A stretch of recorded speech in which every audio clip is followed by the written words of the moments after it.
Bonjour à tous et bienvenue sur boursicoté.com pour cette nouvelle analyse technique du CAC 40 en clôture avec une séance qui n'a pas été énormément volatile, c'était attendu, c'était jour férié du côté de Wall Street et donc on a eu cette petite séance sans trop de volatilité avec, nous allons le voir, très peu de volume mais qui confirme le biais haussier qui avait été impulsé en fin de semaine dernière.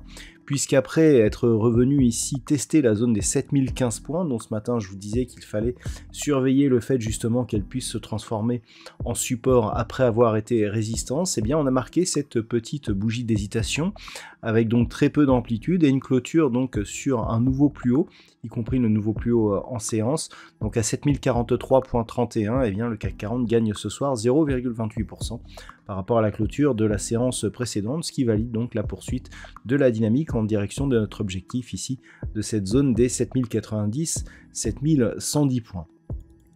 Au niveau des indicateurs techniques, nous avons un signal de retournement sur les histogrammes du MACD. On a une belle amplitude ici, on a un RSI en zone de surachat.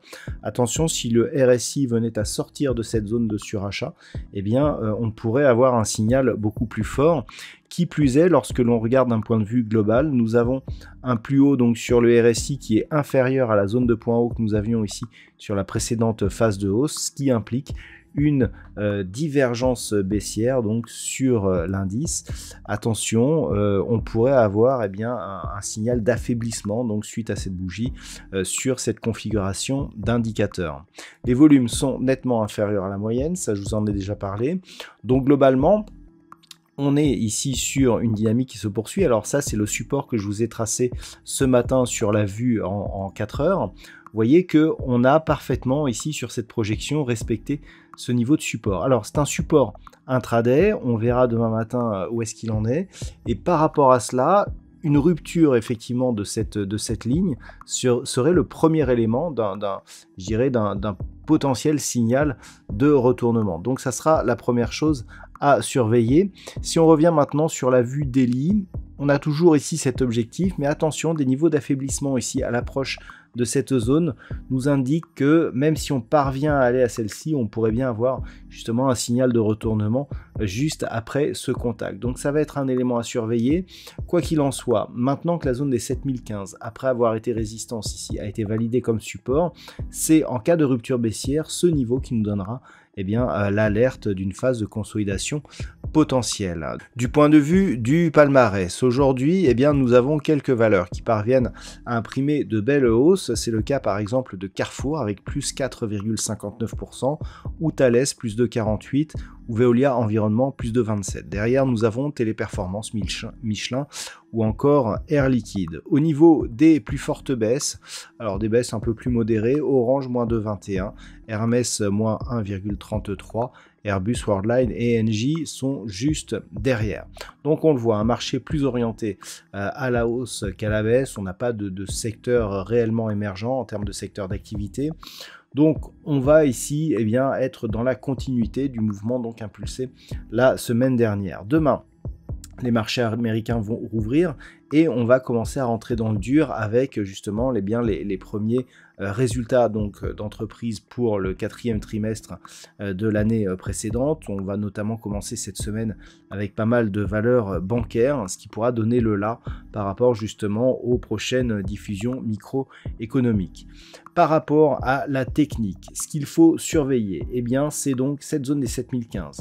On le voit, pour conserver ici cette dynamique, on doit respecter la loi de Dow, donc des plus hauts et des plus bas, toujours supérieurs à ceux de la bougie précédente. C'est ce que l'on fait depuis 5 bougies ici, et donc si on venait à casser cette zone de résistance, 7015 qui s'est transformée en support, on aurait un élément déjà de rupture de cet overlap, et 2, rupture ici du plus bas significatif de la bougie précédente. Donc on aurait deux signaux en un, et on pourra avoir effectivement un signal de consolidation.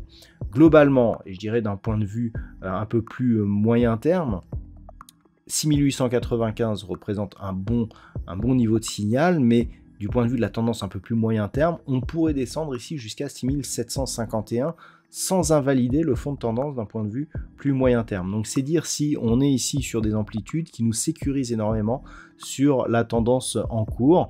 On aurait toutefois des débuts d'affaiblissement sur rupture ici de cette zone des 6895 points. Voilà donc ce que l'on peut dire sur cette configuration technique, sachant qu'effectivement, sans alerte baissière, eh bien, on continue à se diriger ici vers 7090, 7110 points. Voilà donc ce que l'on peut dire d'un point de vue technique sur la configuration actuelle. Du point de vue des probabilités, on a je dirais des algorithmes qui nous donnent une perspective d'évolution haussière de plus en plus mince avec une perspective de consolidation qui grandit. C'est le cas encore aujourd'hui qui nous dit qu'on pourrait monter d'une manière très douce jusqu'au milieu de semaine pour se retourner avant la fin de cette semaine et donc marquer un début de consolidation un peu plus marqué. La conviction est relativement bonne, par contre l'amplitude de la phase de consolidation reste encore modérée actuellement. Voilà donc ce que l'on peut dire sur cette analyse technique. Je vous souhaite de passer une très bonne soirée. On se retrouve dès demain pour d'autres analyses techniques, toujours sur le site boursicoté.com.